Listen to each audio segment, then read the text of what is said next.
Hi, hello mga moms, konnichiwa po.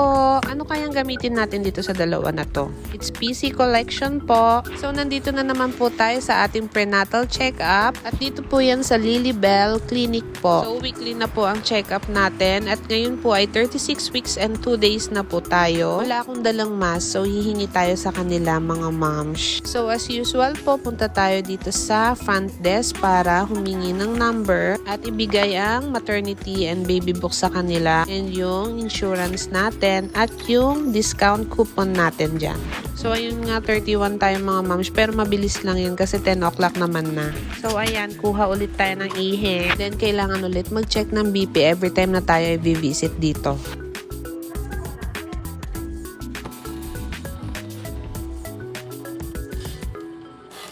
So, ngayon nga gagamit tayo ng iPad para tanungin tayo kung okay ba yung stress level natin for the past few weeks. 1 week lang pala. At ayan nga, ang likot-likot ng aming Little Autumn. So, hindi ko matiis yung uhaw ko. So, bili tayo dito sa vending machine. So, ang napili ko palang inumin is yung acerola. Hindi ko alam kung anong English niyan. Basta yan ang iinumin ko. Okay, balik na tayo sa ating kinauupuan. Char! So, ayun nga, dumadami na rin yung tao. Pero okay lang yan. So, feeling ko ang susunod na gagawin natin is kakausapin tayo ng midwife. So, meron pang mangilan-ngilan na requirements. Kaya tayo kakausapin. Uulitin din yung mga ibang tinanong dati sa akin para sure. Ayun nga ma'am siya, yan naka-ready na nga yung mga ibang papers. So itong paper na to is hospitalization time agreement po. Kailangan natin sulatan yan for next week.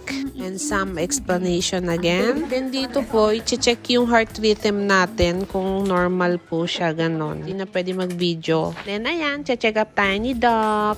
So dito, tinitignan ulit si baby kung tama yung mga sukat ng ulo, ganon, sa buto niya, kung ano-ano pa. So, next week nga, ang check-up natin in NST na, non-stress test na po para kay baby. Then, after nun, siguro yun na yung sa scheduled delivery ko. So, bali, 2 hanggang 3 check-up na lang para lumabas na si Little Autumn natin. 顔だけどもあんま見えないけどね。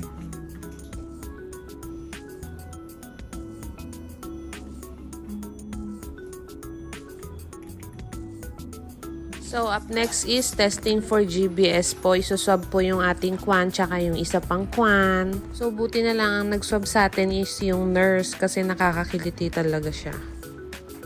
Then after nyan, again, blood test na po ang last. Medyo marami-rami daw kukunin sa atin dugo today. Pero okay lang yan. Tinanong na naman nga ako kung nahihilo ka ba, mamshi? Hindi naman po, ganun lang. So after ng check-up, punta tayo ng Mr. Donut. Kasi nga nagka-crave yung asawa ko tsaka si Jairo. Siyempre ako na rin kaya nga ako bumili ng Mr. Donut, diba? Kasi nung isang araw ko pa gustong kumain yan pero gabi na kasi nun. Pero bet ko talaga sana bilan ako ng nanay ko ng Choco Butternut Munchkin sa Dunkin' Donut. By Kenny Mami. Ayun, para pag uwi ng mag-ama ko mamaya, meron silang merienda. Ito yung isa sa gusto ni Crispel, yung coconut chocolate. Masarap po yan. Then, ito naman po, kami ni Jairo, gusto rin namin tong golden chocolate. So, ayan, marami-rami kaming binili kasi stock namin yan for 2 days. Tsara, abot pa talaga ng 2 days yan. So, ayun nga, mangilang-ilang flavors lang naman ang kinukuha ko palagi kasi ayoko yung mga iba. Ganun talaga pag ayaw. Char. Pero titikman natin next time yung iba.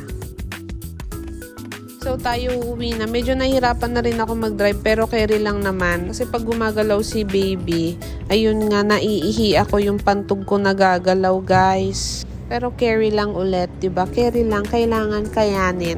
So, ayun, uwi na tayo. So, ito, pilapan na natin to kasi kailangan natin dalhin to for next week. Ayun, nagpasked na ulit ako for next week ng Tuesday ulit. So, ayan, pasilip ko lang konti maternal and child book namin. So, ayan yung mga test na ginawa sa akin. Siyempre, hindi ko naman naiintindihan lahat yan. Tapos, ayan, yung blood sugar natin ng mga nakaraang araw. Ayan, medyo okay naman. Kaso nga lang, yun nga, nag-positive tayo sa gestational diabetes. Pero as of now, okay naman, goods naman siya. So, ayun nga, today is September 26. Next week ulit. So, itong lagay kong Toy Story na to, 9 years na to kay Jairo pa dati. So, ito yung coupon natin na ginagamit para may discount tayo. Hindi covered ng insurance ang pa-check up dito sa Japan. Kaya meron silang binigay na booklet na ganyan. Tapos ito, ayan, ang dami-dami mga cards dyan.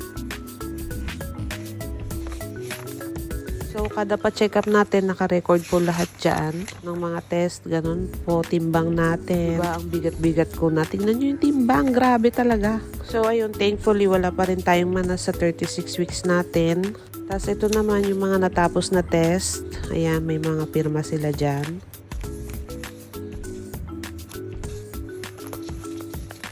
Hindi ko na ma-explain kung ano-ano yan. Char!